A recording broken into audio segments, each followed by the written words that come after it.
Hey, I'm Reggie Ponder, the Real Critic, and this is the Real Critic Roundtable, where African American critics come to discuss, debate, and have some fun.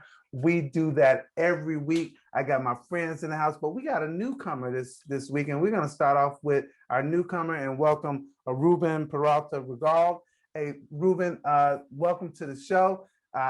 Firstly, we always want to let people know where they can find you or what you're working on in this space. So just take a minute and tell people where they can find some of your work. I have my own website, cocalecas.net. I write my articles and film reviews there. I also collaborate with several medias around Latin America, basically. Mexico with Sensacine, newspapers in my country, the Dominican Republic, Puerto Rico, in Uruguay. And some of my work have been shown in India. Well, that's another story. But yeah, I have my website, cocalecas.net. You can check everything there. That's good. But how are you gonna come on my show and just speak English? Say something to the people, man. If you speaking to the folks, say something to the people. Bueno, mi nombre es Ruben Peralta y estoy feliz de estar aquí. Are you sure the people will listen in English? Because I don't know. We're international too. Estamos felices que estás con nosotros. Qué bueno. Gracias, Reggie, por darme la oportunidad de estar acá y estoy muy feliz y muy curioso de lo que vamos a hablar. Sí. Lo que pasa es que estoy feliz por la película In the Heights. Okay. Y quiero hablar mucho de eso. Nosotros vamos a regresar a hablar sobre la película, pero Reggie, continue with the introduction. See, there we go. That's what I'm talking about. I got my people in the house. Thank you so much, Kathia. I really appreciate that. So if you don't know, that's Kathia Woods from cupofsoulshow.com. Kathia, what you working on? Tribeca, and finishing up my piece on my Philly fave, Coleman Domingo. So I gotta ask you about Coleman because did y'all get into some Afro-Latino stuff? Yes, we did. We did get into some culture. We also got into some temple things because we're both TU grads, as you know. And just talking about how West Philly, that growing up in that neighborhood, especially in the 70s, influenced him to be an artist. For those of you who've never been to West Philly, it is a eclectic community of minorities. And, Philadelphia is definitely the city, as they say, the city of brotherly love and sisterly affection. There we go. Well, can't wait to see that piece. And then I got my friend Kay-B in the house again. We just making her regular. Really, Kay-B, really happy to have you. Love the colors today, by the way. And you can check her out at ThroughTheLensOfLadyKay-B. What you working on? Well, thanks so much for having me again. So if you would want to check out some Loki interviews, I chatted with Wumi Musaku, who plays Hunter B-15 on the show for Comics Beat. That's up now. And then dropping later today, I have an interview with Daniel Lawrence Taylor, who is the writer, creator, and star of a brand new show. Brand new for us, because it's a British show, but it's coming to the States. And it's called Time Wasters. So that'll be out for Nerdophiles later today. Well, good. Well, we don't want to waste anybody's time because we know that Ruben is like busy. I mean, he coming to us from the operating room. You know what I'm saying? So we're going to start off with this much anticipated film, which is In the Heights. And of course, I'm not introducing this when I got my people in the house. So Kathia, tell us what this film is about and tell us your initial thoughts about this film. It's the film version of the Lin-Manuel Miranda Broadway musical, In the Heights. It's a musical he had before Hamilton. And everybody thinks Hamilton was the first foray, but it wasn't. And it's about the neighborhood of Washington Heights in New York City. If you've ever been to Washington Heights, it's like Manhattan, not the part of Manhattan that most people go to. It's a more affordable part, but it's also, great thing about New York.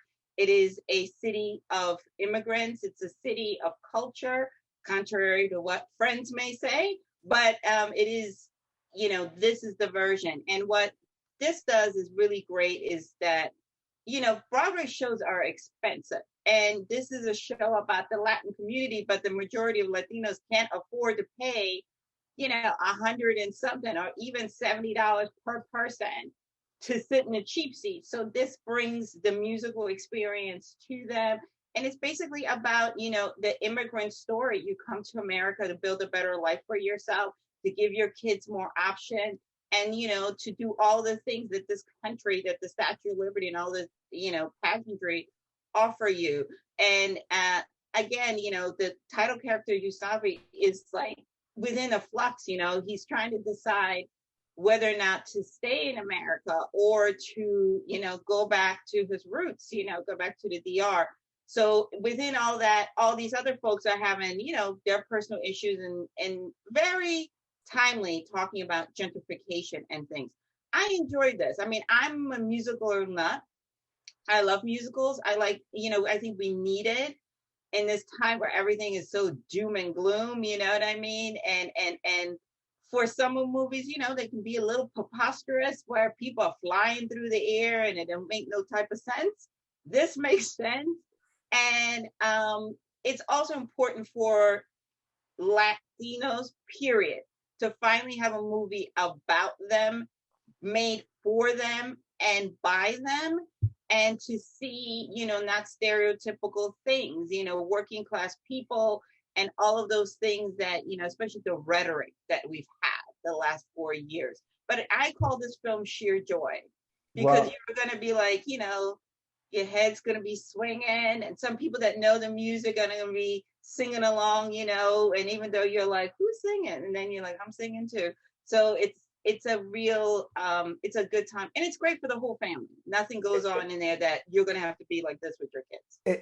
It is great for the whole family. I want to bring Ruben in here in a minute. But what I want to say to you about this is that I understand the importance of having these movies as an African American, that when we get these movies, we're like, oh yeah, we got a movie that represents. But the real question is, does it not only just represent, is it a good movie? And for me, the answer to that is yes. I know you just said that as well. And so I'm really happy that that we're not just talking about the importance of it from a representation perspective, because we got a lot to talk about as it relates to, does the movie really deliver? And with that, I'll bring you in, Ruben, and get your thoughts on this film.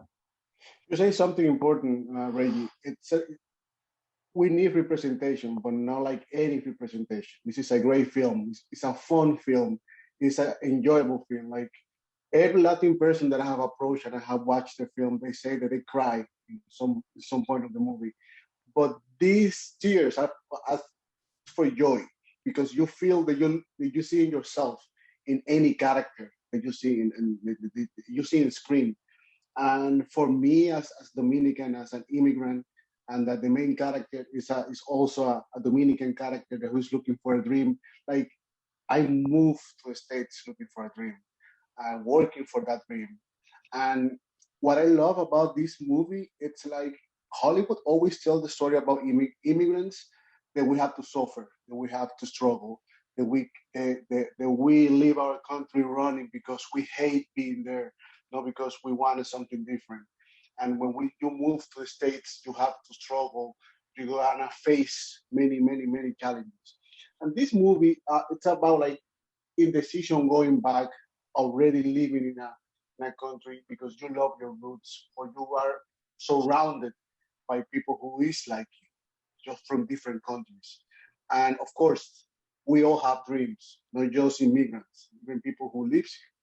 But it's how you get to that dream, how you work for that dream, and how you collaborate with the system. Because usually Hollywood tells the stories that the system is against us all the time, not just Latin American, Black people, Asian.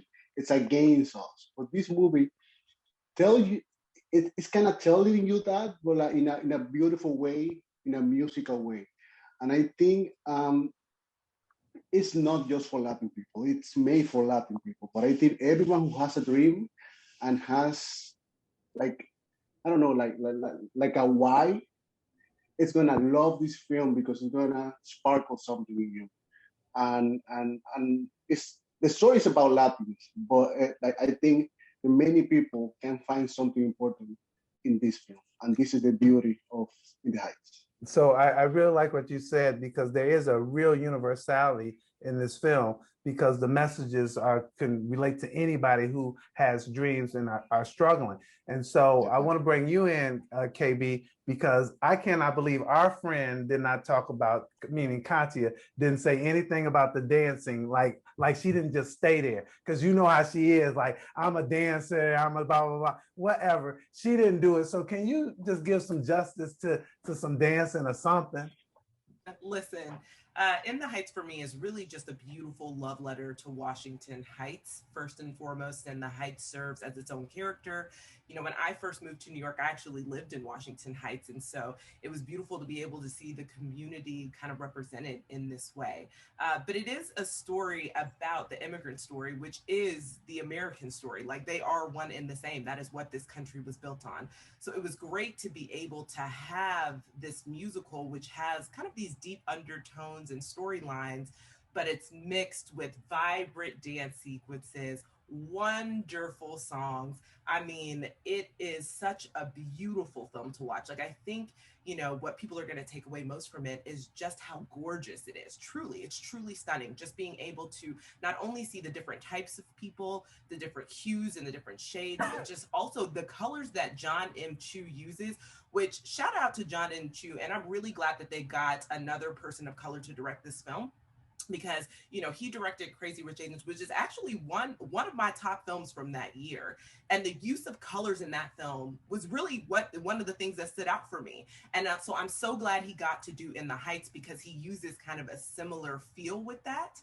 And of course, it's on a much larger scale, because these dance sequences, these musical sequences are like insanely large. And I'm sure they tested him. In fact, I asked him if they tested him, and he said, oh, absolutely. Like, this was definitely the most challenging project I ever worked on. And so I just think it's just so wonderful. So it's great to see, you know, positive, nuanced displays of Latinx culture that just really not only show the commonalities that bind the Latinx community, but really relates to all of us, and the differences that just make it so rich.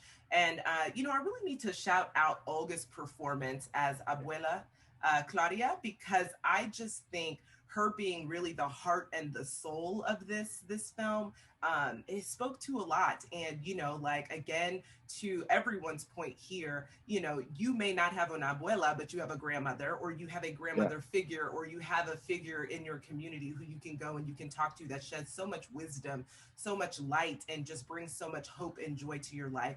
And not only was she doing that with her words and the love that she was giving all of the people of this community, but we saw how she did it with that ticket too. So, you know,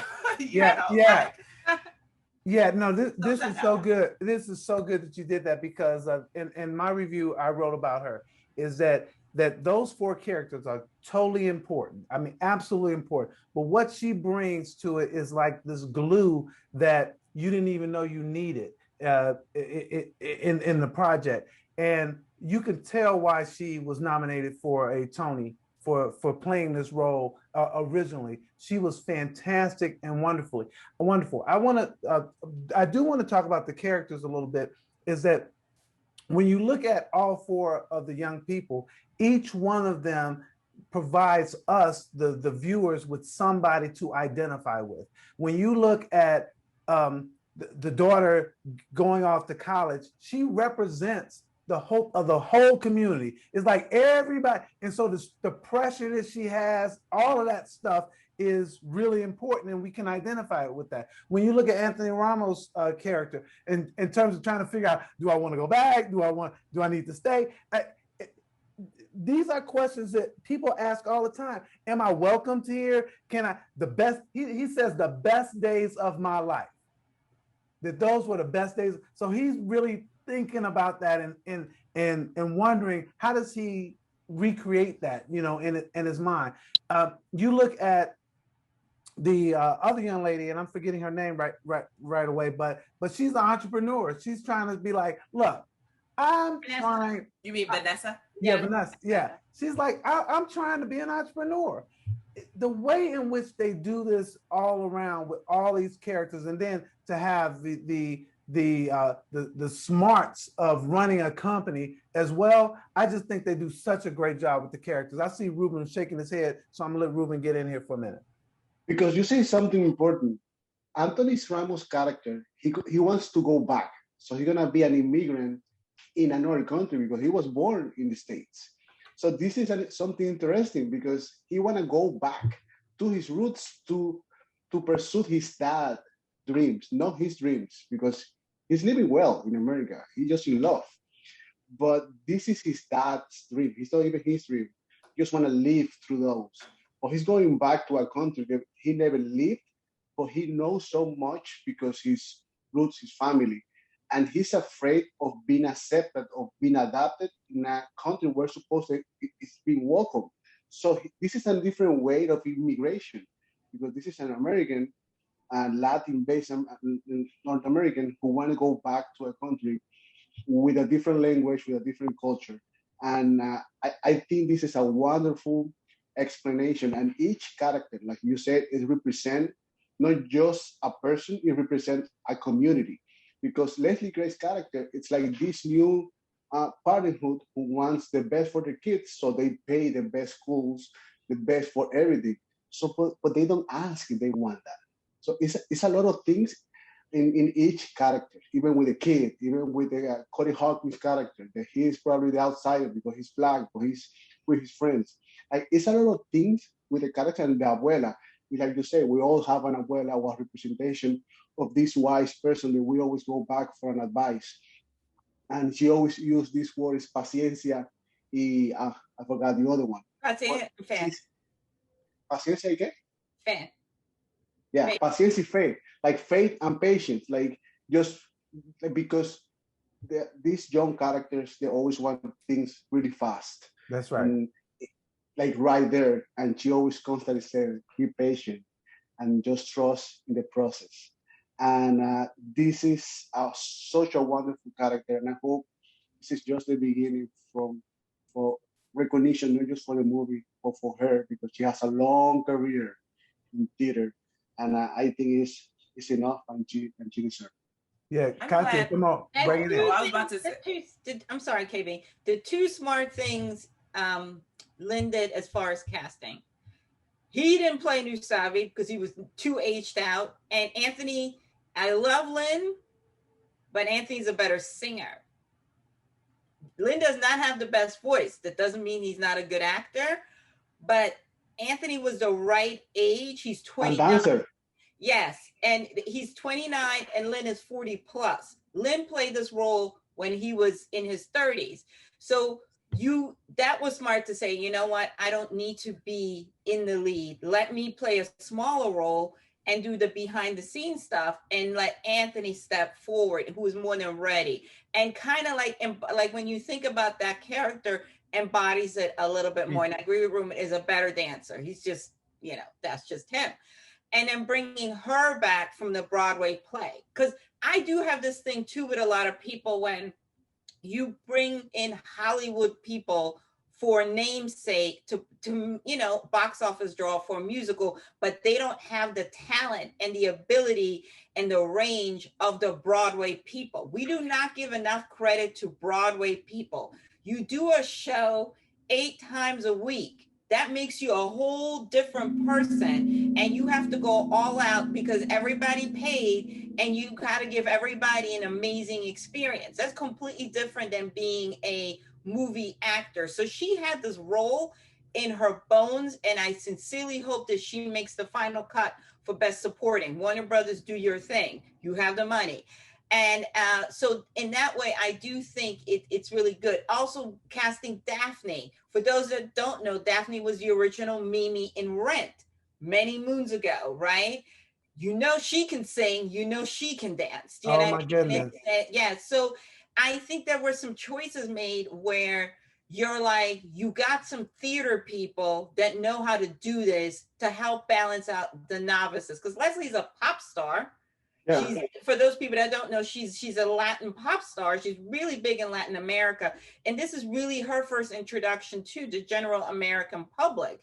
So, this is a lot to put on her shoulders. Again, having Jimmy Smith, balance is super, super absolutely important. And we've all known Jimmy Smith. Come on now. He's been around for forever, from the movie with him and it was it Billy Crystal and Gregory Hines to LA Law, and the list goes on. And Star Wars. You know what I mean? So it's like, in that way, I'm very happy. And as far as the last thing I wanted to say was that the musical number, especially one in the pool, reminded me of, I'm going to age myself, Esther Williams, musical. If Esther Williams was a diving star. Oh, okay. That did movies. And a lot of those, she used to dive into the pool, and they used to have all these sequences with around her and everything. And that reminded me of a beckoning to old Hollywood, which is great. I mean, you know, if you're going to steal good stuff, and that was with a modern twist, you know. But to me, it's also, and I'll let Ruben counteract, and then Kay-B as well. It's the little things. It's like going to, one of the things I love about going home is those little shops where it's not frills, but it has the best coffee. It has the best food. You can get a sandwich. You can get little appetizers. And it's not some freaking tall, you just say coffee with milk. You don't have to learn a whole new language in order to order coffee. And it's the best coffee. Whenever you go to Latin America, I'm like, it is just a different flavor and all of that. I'm sorry, Starbucks, you could never. But all of that is what is, you know, just coming in, somebody saying, hey, or you saw me knowing like he's got to play the numbers. My grandmother was a religious woman, but she played the numbers every week.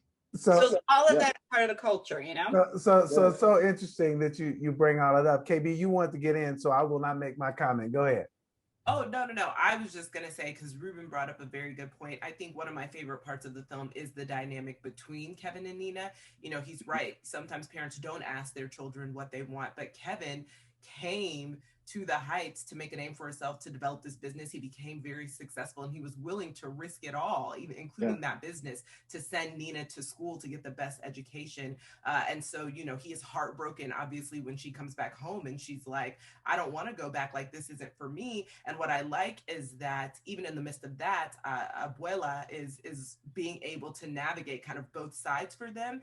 And, you know, through that, Kevin kind of remembers the person that he was when he first came and the dreams that he wanted to pursue, allowing his daughter a little bit more freedom. So yeah. So I'll let Ruben have the last comment, but I'll make a comment. There was basically nothing that I didn't like about this film, because when you guys talk about, and I think Kathia, you just brought this up, when you talk about the little things, it was from the music to the dancing to the food to the culture to the customs. I mean, when you put all that stuff together, and then Kay-B, you talk about the colors and the vibrancy of this. This community felt home. And when you also talk about casting, the women in the hair shop, they brought so much character and so much familiarity. I was like, I know these women. And they were so good. I don't think that there was a character out of place here. And then the fact that they also dealt with DACA in this whole thing, I mean, it was just done so well that it didn't feel so heavy, yet it really did address some heavy and some real important issues. This is the summer movie to go to. Anyway, Ruben, you got the last word. Probably Dasha is the most famous actress in the film. I mean, when I say famous for the public as a you know, cinematographic stuff, because she was in the series, but after like Leslie Grace is a pop singer, like Kathia said, and the other guys have come from Broadway. Unless you know Hamilton, you don't know who's Anthony Ramos. But it's like you guys have said, it's little things that we had the conversation with Lin-Manuel. It's about the food, like those close up to our breakfast, those special cares that when we get together to eat and we see this, like we Latin, we love to have a lot of different meals. And when we see something that we like, we say like, oh, wow. Ooh.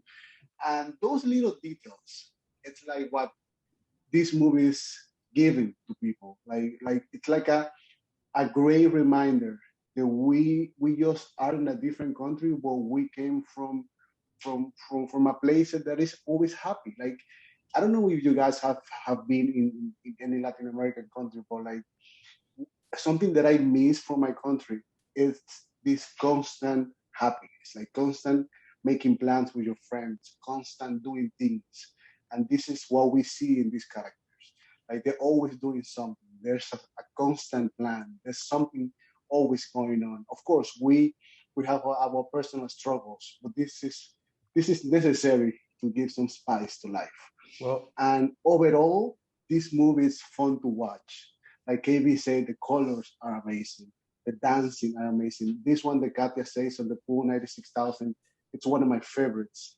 The opening scenes just tells you where you're going. Like if you don't love the opening scene, you should go home and do whatever you want to do. But like this opening 8 minutes, it's like, what am I? Like this is another dimension. And I'm so excited to because today is the premiere, like worldwide. And I'm so excited just to read regular people, like normal working people, watching this film and giving their opinion and asking me or asking you guys, what do you think about the movie, and having this pleasant conversation. And it gave me goosebumps because I'm going next week with Latin friends to watch it again. And this is it. Like I just hope that this movie is not about awards. It's about creating a movement, creating something new for a minority, and for something good with quality, like this film. Not just something good to put something there and forget about it. I think this movie is it's like something that we're gonna appreciate, not just these years, years to go. so for me, I know what you guys are gonna say. For me, this is a must watch. KB. Definitely a must watch. Definitely made me miss my apartment in Washington Heights, bodegas, everything. So yes, must watch. Kathia. Absolutely. And eat before you watch it, because I'm like watching it and I'm going like, my stomach is like, I want to go to the party. What Ruben said is really true. Like in Brazil, I always marvel at how so much can be going on, but people will get together and make food, and the neighbor that you don't cheer for the same local soccer team, there is peace all of a sudden over food. And that is so true. And I always have to be like, I got to get out of the American crankiness, right? And just bottle it up a little bit. And I hope again that this gives people some much needed joy, because the world is crazy, We need it. We need joy, and after this pandemic, it's like a blessing. So is this a must watch for you, Ruben? Of course, it's a must watch. It's already with my top 5 of the year, and we're barely in June. So yeah, of course. All right. So I have to ask my two Latinos in the house to at least don't take long, Kathia, because you do this all the time. Take long. Go ahead and speak to your Dominicans and your folks and invite them to the movies. Both y'all go ahead and do y'all thing. Like, go. No, I meant not in English. Oh, este fin de semana, pega tu familia, ve In the Heights en el cinema. Si no puede ver en cinema en HBO Max, es posible. La familia entera, entonces vamos a ver. Es muy importante para representación latina y también el pueblo latino y cine latina, para tener más oportunidades. Ruben. Yo quiero invitar a todo el mundo que vea la película, pero que vaya a las salas de cine. Y si no puede ir a la sala de cine, que haga toda una fiesta en su casa para ver la película. Porque la película es una fiesta. Y si están en familia y la ven en grupo, estoy seguro que van a llorar, que van a bailar y se van a abrazar.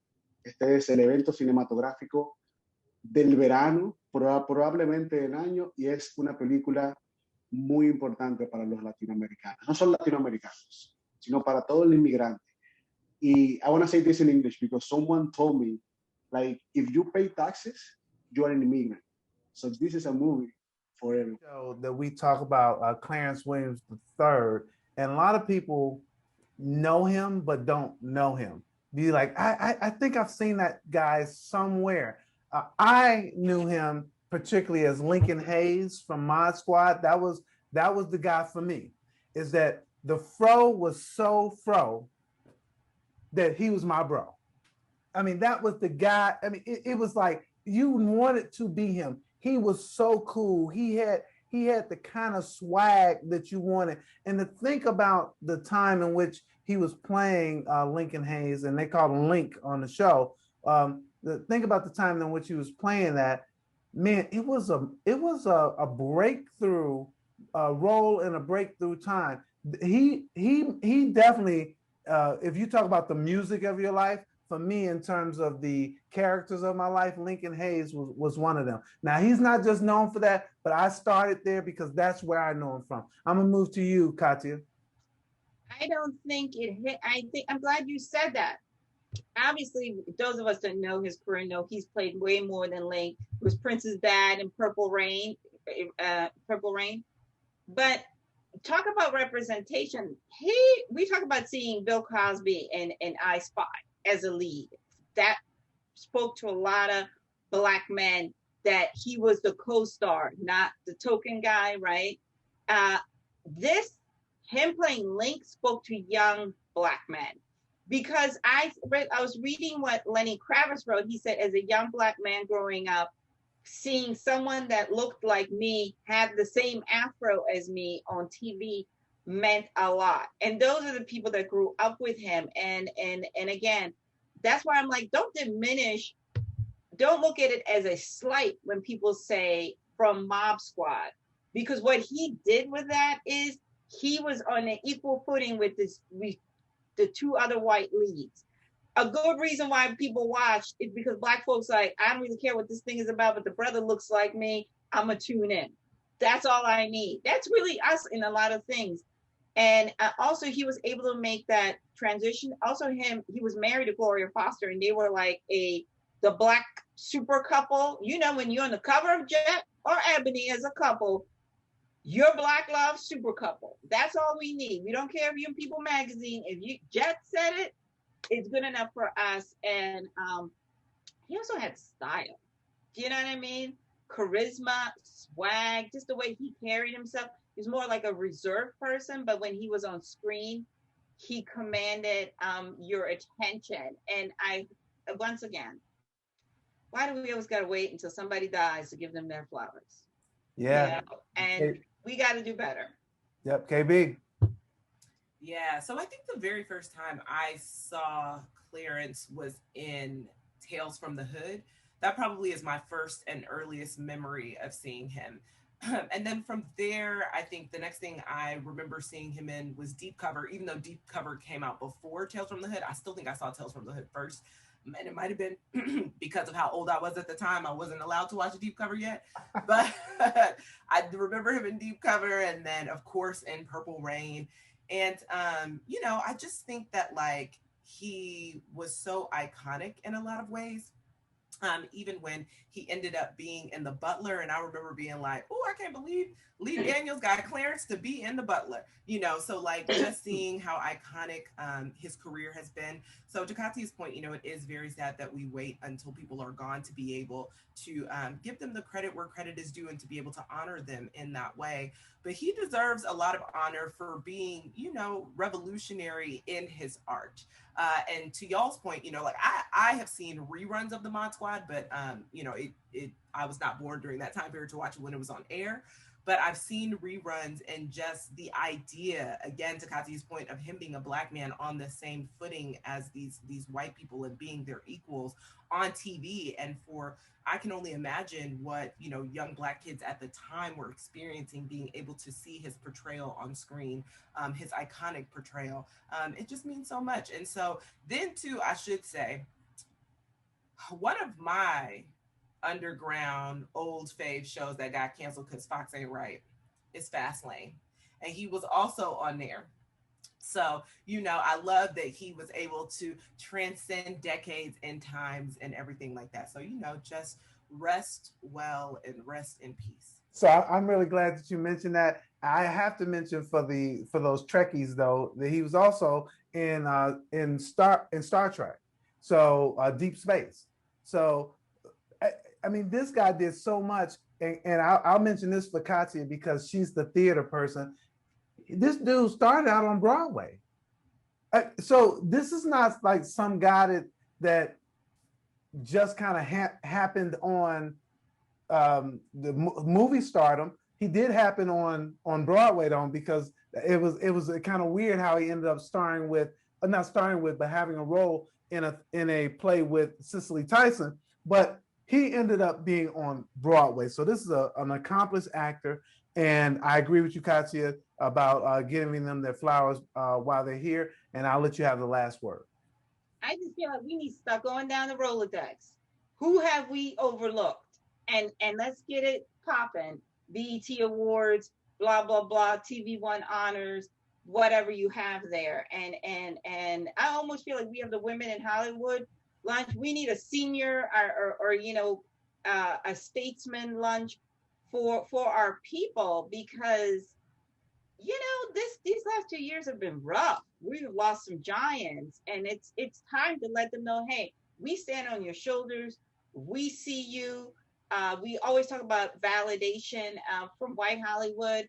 Let's take care of our people and say, you know what, because of you, I am. And I hope that Clarence felt seen, supported.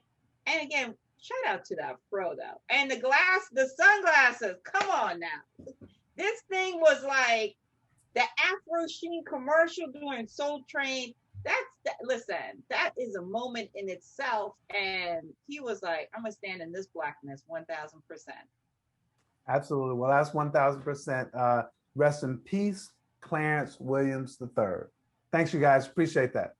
Yeah, I mean, listen, Kay-B, we know you're a little bit younger, but I had an afro. Girl, you couldn't tell me nothing.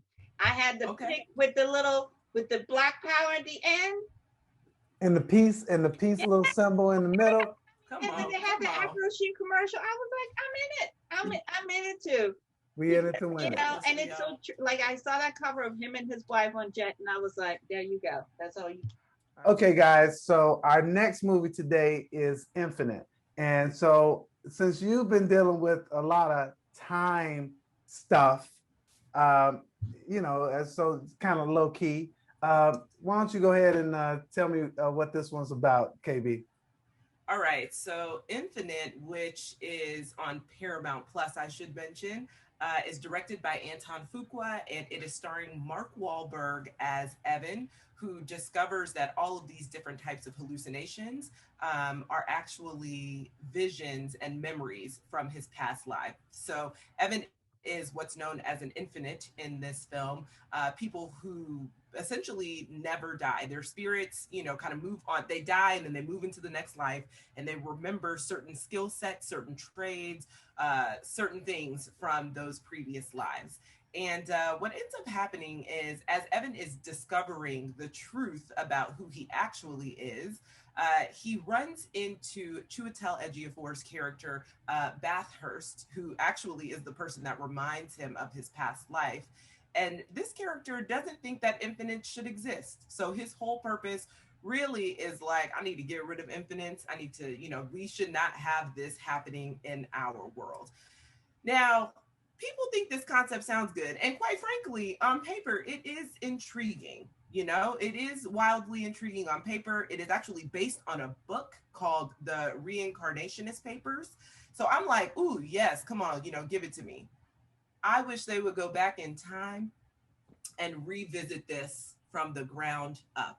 It did not stick its landing for me at all. I will say the thing that intrigued me the most about this film, the action sequences. 100%, I was in for the action, but everything else, I was like, y'all, what is happening? So, for a story where we can do infinite lives, that means we don't have to play within the usual confines of gender or race or ethnicity. And yet we still had a majority white and or male cast. Why is it? So yes, Chiwetel is in it, but he's the villain. So that's a choice, because he's literally the sole black person in this whole film, which I kept thinking to myself, y'all are in these major cities and we don't have no black. I swear I didn't see any black extras. Now, I could be wrong, but I do not recall. There was some black people up in there, girl. I said, where are these black people? Where are these black people? Because I do not recall. But yes, so I just feel like, it's a choice to make the only prominent black character in this film to be the villain. And even that to kind of have these women just, you know, on the wayside a bit. So, you know, I personally, Mora, Sophie, I believe her last name is Cookson. Sophie Cookson is the actress that plays Mora. She has a prominent-ish character.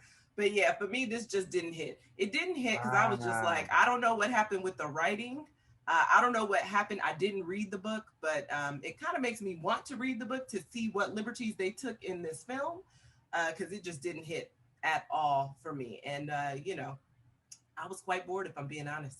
All right, so a couple of things on my end, because I already know what Kathia is going to say, because her looks for what you were saying. Well, she's already agreeing with me with her eyes. The looks, you know? the looks that she gave you, but and it's not even a but, this is an and. I agree. This seemed really interesting on the surface, you know, kind of a little bit of a Jason Bourne, like, I don't know who I am, I got to find out who I am. Then you get some action going on that is good. Then you got a little bit of, I don't know if it's James Bond or whatever, but with these phenomenal cars. I mean, the gadgets in this thing were just absolutely phenomenal. But it just didn't hold up. You and I talked about this a little earlier, but you were like, I didn't know. You were like, I don't understand what was going on until maybe in the middle of the film. And yeah, they tell you about it, write it up front. But as you're going through the journey, you're like, huh? What? It really did fall flat. And I was very disappointed because it is Antoine Fuqua. I like him. And I like the fact that he doesn't traditionally do what people call black movies. I like the fact that he's able to do something different, but it didn't fall on me for a number of reasons. I agree with you that Wahlberg, he seemed like there wasn't a match here. No. And it was choppy. This was really choppy. It jumped from thing to thing, and you're right. Maybe we did need to go back in time. So this one also didn't work for me. Kathia. I call it a poor man's version of Tenet. That's the nicest thing that I can say about it. I don't know what it is with Mark Wahlberg that Hollywood insists on always thinking that he's some attraction, and the box office receipts are not there. People are not dying to see Mark Wahlberg. And that's nothing personal against Mark Wahlberg, but he is not the star, this money that they keep throwing at him, and he does not command this type of presence. I think it is sad that Chris Evans didn't play this character, because I think we would hate it less. The problem with Mark Wahlberg, we are how many movies now in? 10, 15? He has no range. It's the same. He's like flat. You know what I mean? Like you're going through this and you don't see him having any turmoil. Like, we can't have empathy for you if we don't know that you're struggling, other than you saying that you're struggling.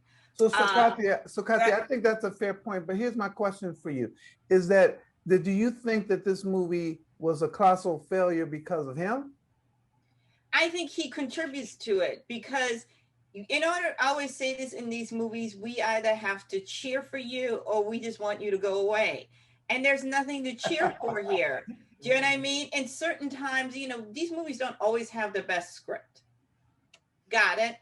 The action sequence were phenomenal. The stunt team, special effects, they all did what was needed. They understood the assignment. And I think it's Chiwetel, you know what I mean? He did the best that he could do. He was a villain, you know what I mean? You knew he was the bad guy. But Mark is allegedly the hero, and we are not cheering for him. We're actually cheering for Chiwetel to come just end him so we can stop the movie. And I agree with Kay-B that stop the movie. Yes, because you know the bleeding, it was all over the place.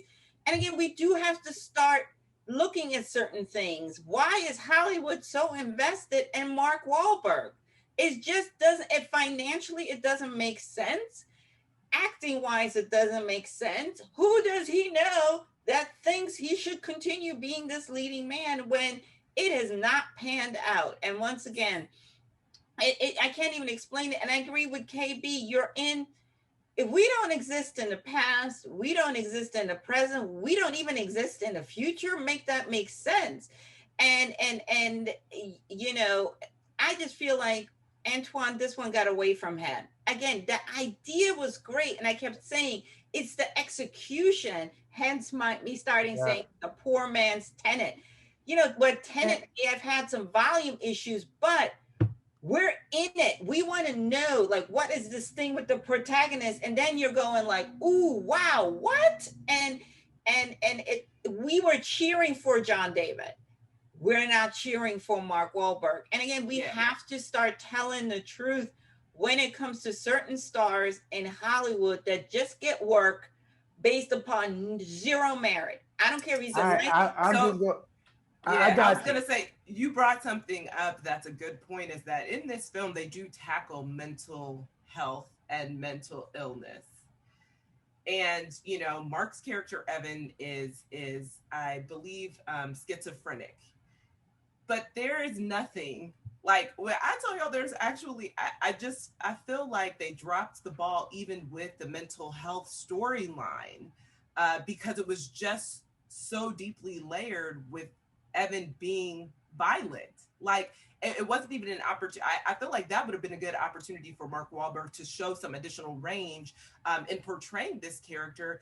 And yet he still was just his usual typical violent character. Like, I just feel like that's something that we're used to seeing him in. For the most part. I know he's done some comedies and he's done some family-friendly films, but for the most part, when you think of Mark Wahlberg, the action star, it's a violent type of action star. Well, I don't want y'all to come across thinking that I'm violent, but we gonna cut this off like now, because if you didn't like it, and I didn't like it, we don't need to talk about it anymore. So I'm gonna say this is a not watch it for me.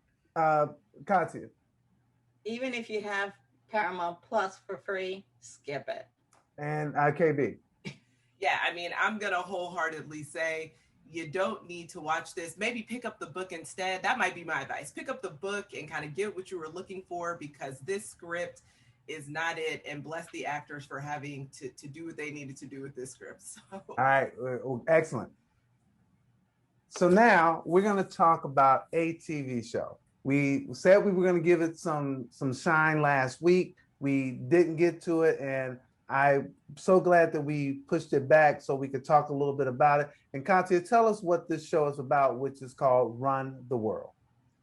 Run the World is a great show on Starz. And wait a minute, I said tell us what it's about, and you start off, it's a great show. Go ahead. Because we don't get to see Black women of different melanin. We have some chocolate in the main character, dealing with just what it's adulting and how it's not, you know, we just talked about this with In the Heights, how we have been sold these pot of golds that aren't lined with gold. And these women are figuring it out that these expectations are not translating into fruition. You know what I mean? And they're helping each other via holding each other accountable and just trying to navigate life in New York, which is tough to be successful as a career person in New York.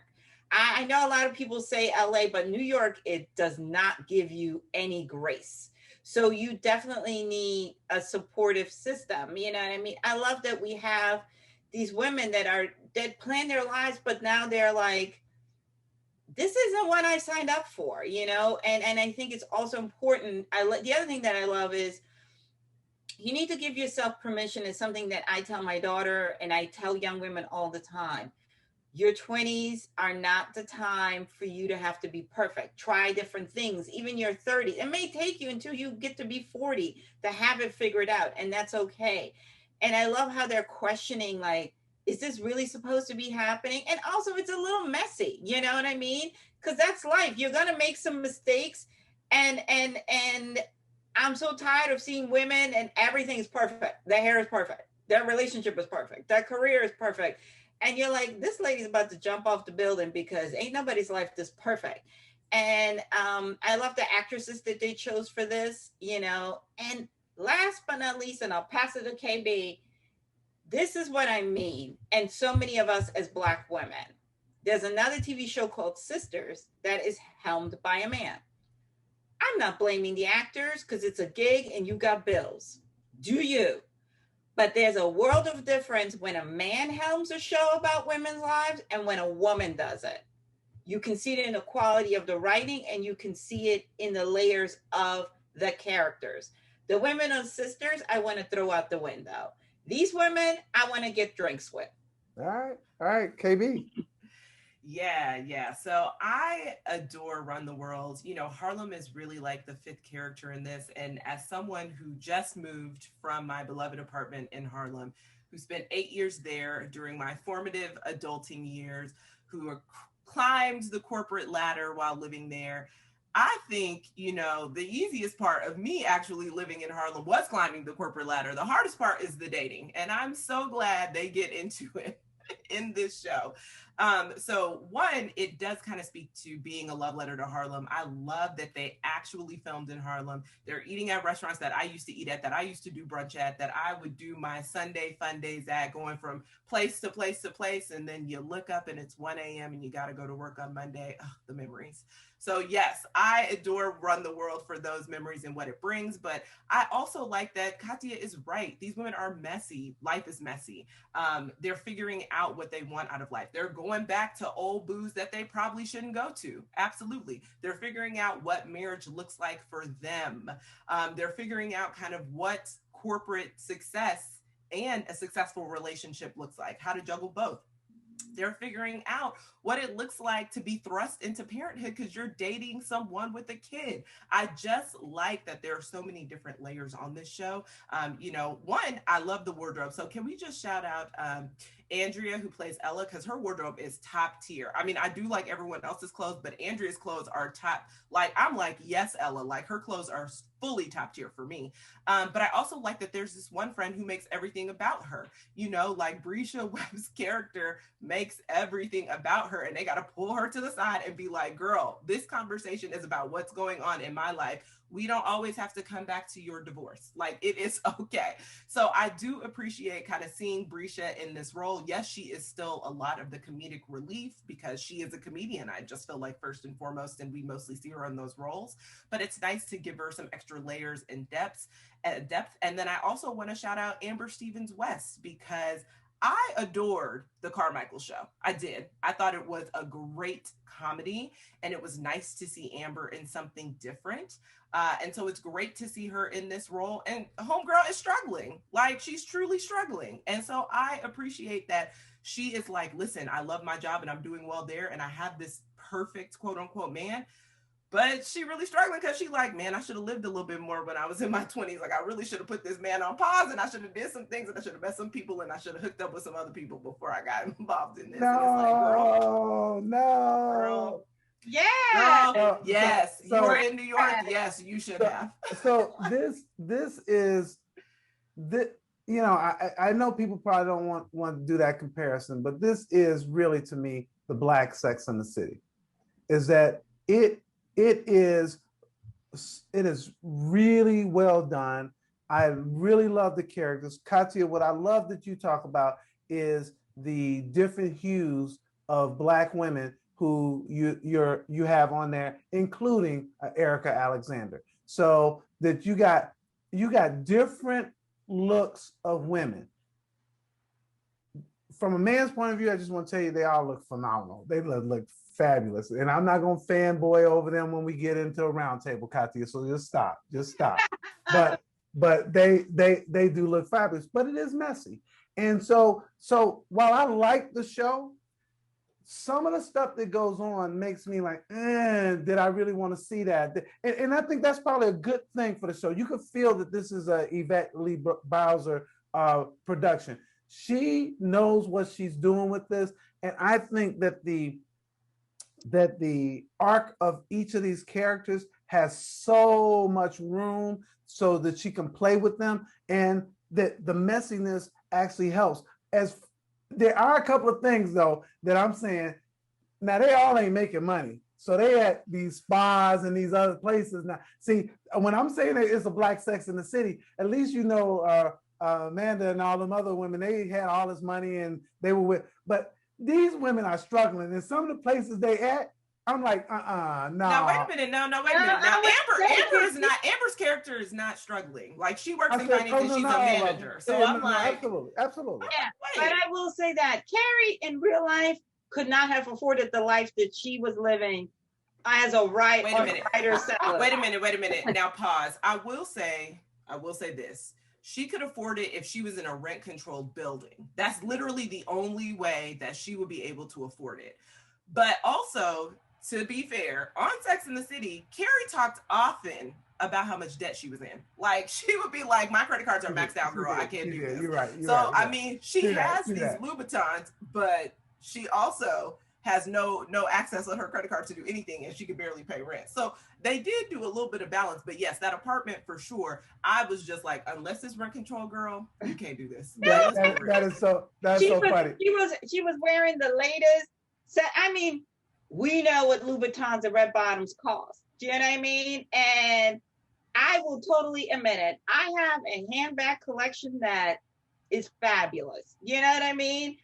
But I also purchased the majority of it before I had a child. I had disposable income, and I had my little bops, my little relationships with my salespeople. But I also was not living in Manhattan. You know what I mean? So that type of thing. But I do like the fact, because you are that person in your 20s and in your early 30s when you don't have kids, I'm gonna buy me an outfit. I'll worry about paying for it later. You know what I mean? I'm gonna make sure my hair is done. Well, they were balling. I'll rob Peter to pay Paul, but I'm gonna look fabulous. But I hear you, Kathia, that they balling. I do like that. I do like that because your logic, please don't do that. But yes, to your point, Reggie, around the world, two out of the 4 women actually are well off. They're doing well for themselves and their companies and their business and their professions. The other 2, I mean, one's a student, so like she essentially is living off the income of her boyfriend because she's living with him. Does not have a job. She probably does have a stipend from being a student, but that's about it. And then, we know that Ella is just now getting back into the writing world after that failed book. So, I mean, but Ella do be looking but like Ella's outfits are fly. Yeah, she is fly. Neiman Marcus, and she's not working like when you like. I worked for Taylor for a while, like before I became a mom and whatnot. Yeah, there were certain things you could pull, to make sure you were used up. But Ella does not have that. And again, I do think Ella represents, again, I would not recommend you live like that, but it's nice to see a woman that is comfortable in her sexuality, that owns stuff. And, we know she's coming from a place of pain, but at the same time, she's like, I'm going to be fabulous. I may be broken, but I'm going to look good, And she is absolutely fabulous. So this is one for me. I really liked it. Kathia, one of the things that you said to me is that you thought that Donna would like this, and she does. We watched it together. We had a lot of fun. It does also give you some things to talk about because there's some serious issues and some things that are happening when you guys talk about relationships. So for me, this is a watch it. I hope people will check this one out, find it. I only think 3 episodes were out because I was waiting. I probably would have watched more if it wasn't. Kay-B, is this a watch it for you? Yeah, it's definitely a watch it. I will say you guys are in for a treat as the rest of the season, kind of takes off. For me, I have not heard anything about it getting renewed, so I do hope that people watch it. I would like to see very much a second season. Particularly, I have seen the full season, and so since I know how it ends, I would love to see how we can make it to next season. But I haven't heard anything, and Starz is sometimes a tricky network in the content that it keeps on. So I am hoping, if nothing else, they just give it a second chance to be able to thrive again. So definitely watch it. Kathia. Absolutely. And the one thing I can't believe you didn't talk about is how they other Black publications, I was immediately like, oh, that was beautiful. I was like, I'm right there with you, girl. How the publicist was like, and you're with what? Yes. And then she was like, well, this, and she goes, I know how it works. And also there was so much. You should say you should say how they show the industry in general, because how these relationships will help you get in the door and how quickly they can fizzle. Exactly. And even if you have the relationship, but you're not with the right outlet, yes. that makes, where it's like, oh, are you still? No. Oh, okay. Well, how they made her last, that I was like, we know that life well, For sure. So this is definitely a watch it for you, Kathia. Absolutely.